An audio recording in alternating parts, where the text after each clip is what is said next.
It's a three-letter word that often gives us goosebumps, especially at the time of filing taxes.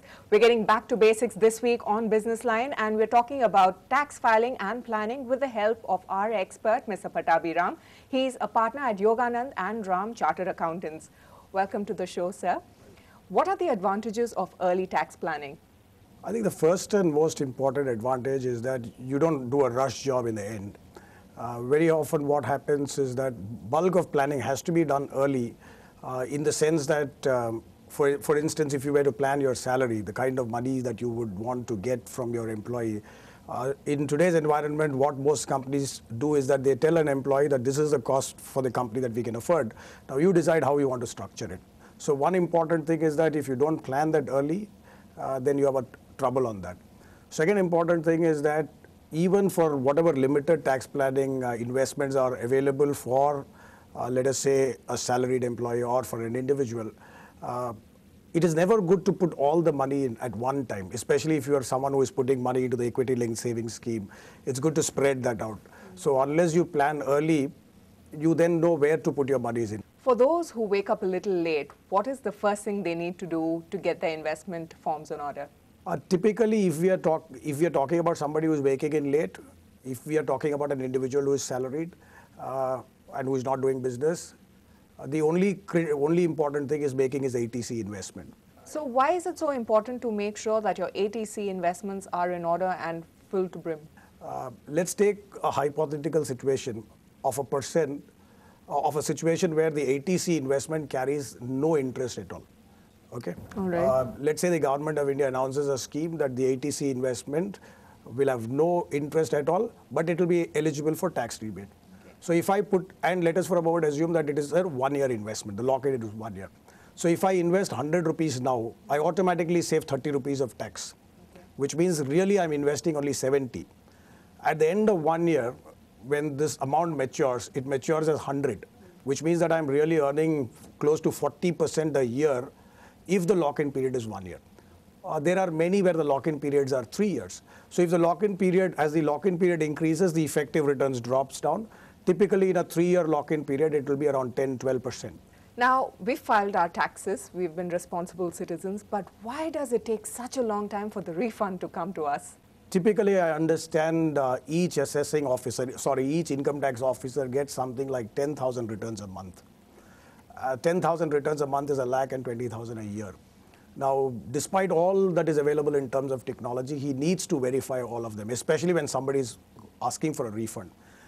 He is required to look 100% at people who are asking for a refund.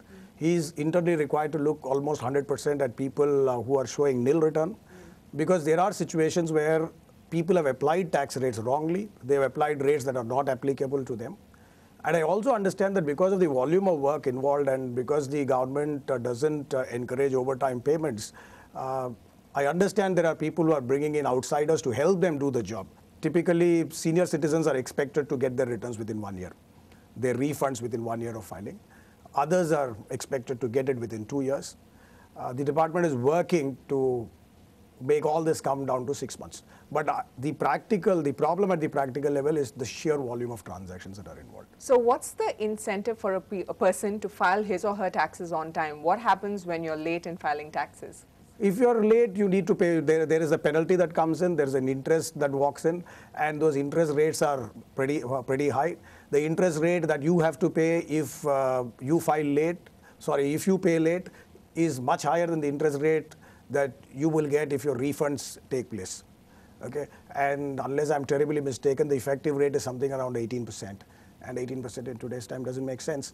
And there are some things like the need to pay your advance tax on time. There is a section 234A, B, C, where when you effectively calculate as a result of you having filed returns late, you having paid advance tax late, the cost sometimes looks very, very high. All right, so it's a double-digit number which is supposed to goad people into filing taxes on time. Thank you so much, Mr. Pattabhi Ram.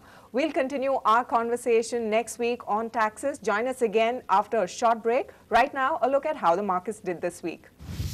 The 10th Auto Expo at New Delhi saw a host of global automakers announce plans to enter the Indian small car market. Apart from GM's Chevrolet Beat, which was unveiled with price tags of 3.34 to 4.34 lakhs, Toyota and Honda also showcased their small car concepts. Volkswagen too launched its small car, the Polo. Reports suggest that the government is considering a two-slab structure of income tax in the forthcoming budget from the present three-slab structure of 10, 20 and 30%. Passenger car sales in the month of December posted a 40% growth over the same month of 2008. Overall, vehicle sales rose 67.5%, the numbers bolstered by the low slowdown hit base of last year. Steelmaker ArcelorMittal has proposed to set up an integrated steel plant at an investment of 30,000 crore rupees in the state of Karnataka. Recent new listings in the IPO market have fared well. DB Corp, publisher of Dainik Jagran newspaper, debuted with a 20% premium this week, while Godrej Properties and JSW Energy also made listing gains. Expectations of good results in the earnings season, set to commence next week, helped the BSE Sensex close the week 75 points higher at 17,540.